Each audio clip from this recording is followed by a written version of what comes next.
Hi guys, welcome back to another video. Today I'm going to be talking you through how I prepare for an ultramarathon. Now, I have never run an ultramarathon before. I haven't even run a normal marathon, and I've barely even run a half marathon. Not only that, I haven't done any training for it. I have in total run this January about 30-40 kilometers, and I am planning tomorrow morning to be running actually 50 kilometers, which is more than a marathon. I think it's 31 miles. So this video is just going to talk about how I prepare for it with limited training. So what strategies do I have in place to make sure that I can get over the line? And not only just get over the line, but to finish it within 5 hours. Since I have no idea what kind of effect this is going to have on my body, it could be quite likely that I'll be spending the next 2 weeks in bed after this.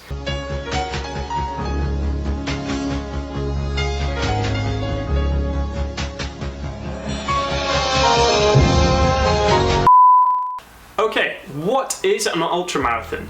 So by definition, an ultramarathon just means any distance that is longer than a normal marathon. So given that a normal marathon is 42 kilometers or 26 miles, an ultramarathon then is just anything longer than that. However, there are set distances. So the first one typically starts at 50 kilometers. Then you've got 50 miles. Then you've got 100 kilometers, then 100 miles. I have decided to take on the 50 kilometers. With very limited training, I think it would be crazy for me to even try and attempt maybe 100 kilometers or 100 miles. So this is probably the safest option. However, tomorrow morning, the weather is forecasted to be snowing and raining throughout the day. So as if the challenge wasn't hard enough, it's been made so much more difficult just by the conditions. So I'm really nervous, but then it's also a motivation for me to just make sure that I set up and prepare as well as I can. I've come up with 5 things that I feel that if I can optimize, it can get me over the line. So the very first thing is my motivation, the route that I do, the nutrition, the technique that I employ, and the strategy. Hopefully, each one of these things, when combined, can get me over the line with the minimal amount of training. So for the motivation, it is incredibly important that I utilize both internal and external motivation. So my internal motivation is that I just want to finish. I want to say that I've done it, and I don't want to, don't want to fail. That's quite a strong intrinsic motivator. However, after 20 to 30 kilometers in the snow and the rain, it might not actually be that strong. So I've also got external motivation. So letting my family and friends know that I'm doing this gives like a level of accountability. So they're watching me. I can't fail in front of them. I can't let them down. So that is a very strong external motivator. And together, hopefully, that will actually just get me over the line. Okay, so let's talk about the route. The route I've decided to run is 5 kilometers out and 5 kilometers back. And it starts from just outside of my house in the north end of the Olympic Park. And it runs through the Olympic Park, past the cycling centre, past my university, the Copper Box, the Olympic Stadium, and then finishes just outside of the Aquatic Centre. That is where I will turn around and come back and finish the 10K. Okay, so coming back to the house gives me the opportunity to take on some fluids, carbohydrates, sugars, and any sort of food that I need just to get me over the line, really. Okay, so the final thing about the route is that it's relatively flat, so it's not going to be that taxing on the body. That's going to help me in the long term, especially over 50 kilometers. The life of YouTube videos, isn't it? Okay. Like on a phone roll. We're talking about nutrition now. Since I'm going to be burning around 4,000 calories throughout the day, I'm going to be needing around 60 to 90 calories every 20 minutes, plus a really hearty breakfast. And what have I got? I have got Munchie bars, I've got peanut butter, I have got a bag of rice, jelly babies, and then a shed load of Lucozade, but I'm going to take it easy on this, just in case I do pull a Paula Radcliffe and... Shit yourself. Yeah, that's actually what these are for, just in case. I'm going to bandage up your little... And then these, yeah.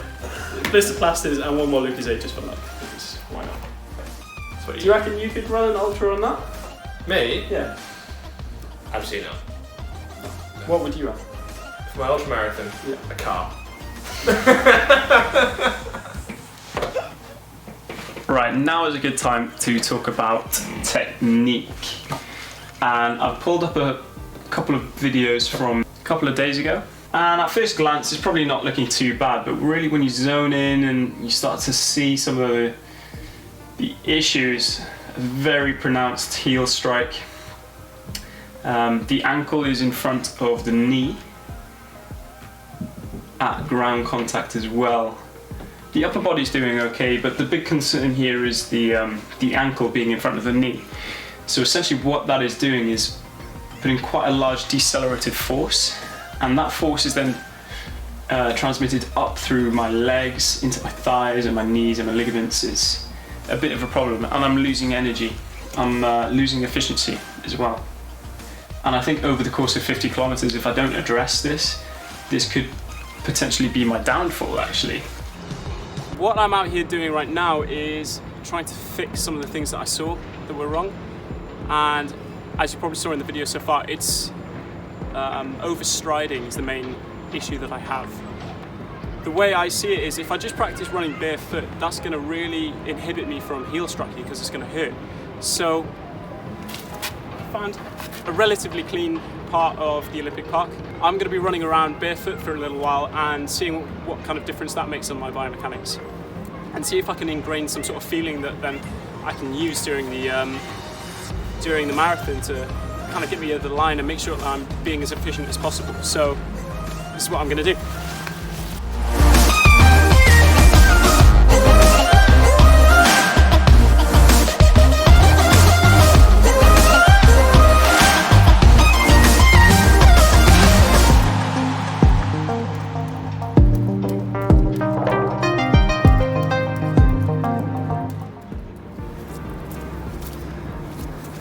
Okay, so that is enough of that. I think I've learned a lot from that, just that small training session. So I'm going to dry off my feet, put my clothes on, and I guess just head home.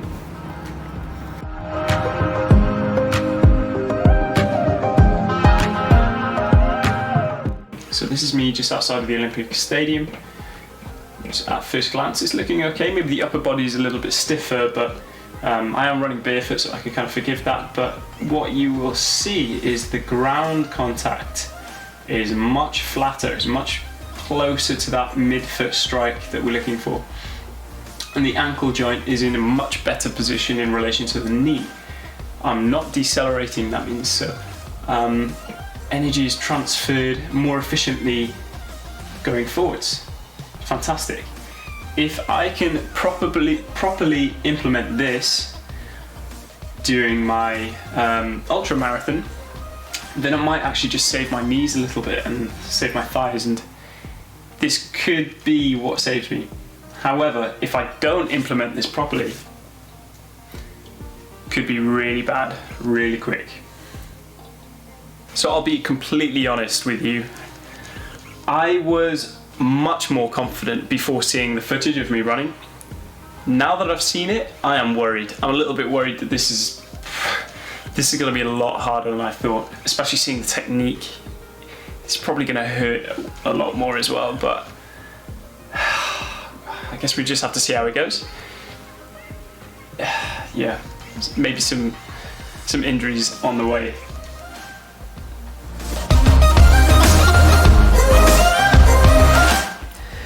So finally, my strategy, and this is going to revolve around 3 crucial things. So first of all, my technique, making sure that I'm really concentrating on the good ground contact that I'm looking for. Then the second thing I'm going to focus on is, of course, the eating and hydration. So 60 to 90 calories, that's about half a bar every 20 minutes, half a brunch bar that is, and then of course drinking after every 10 kilometers if I can, or every 5 depending on my support crew. And then finally, the pace. I'm aiming to do the first 10 kilometers in about 45 minutes, the second one in about 48 minutes, and then gradually just getting slower from there. So 50 minutes, 52 minutes, and then with those splits, that would give me about an hour and 24 minutes left to break 5 hours. Now, I know these are pretty ambitious targets. Maybe the 30th to the 40th kilometre I've got down here to be 52 minutes. That's pretty ambitious. I'm pretty sure there's going to be a steeper drop off in pace, but I mean, I look at this and I think it's doable. And if I really am focused on the strategy, making sure that I'm disciplined with the pace, grinding through a bit of the pain, then breaking 5 hours I think is definitely possible. Now, I might swallow my words a little bit, but we'll see how it goes. So that's pretty much everything I've thought of. So now it's a matter of just seeing if everything that I've planned can actually help me to get over the line. And I'm pretty sure there's always going to be something that I haven't really looked at. And we can't ignore the fact that there's been absolutely no training, no conditioning, my body's not ready for this. We'll just take it on. We'll have a look. We'll see.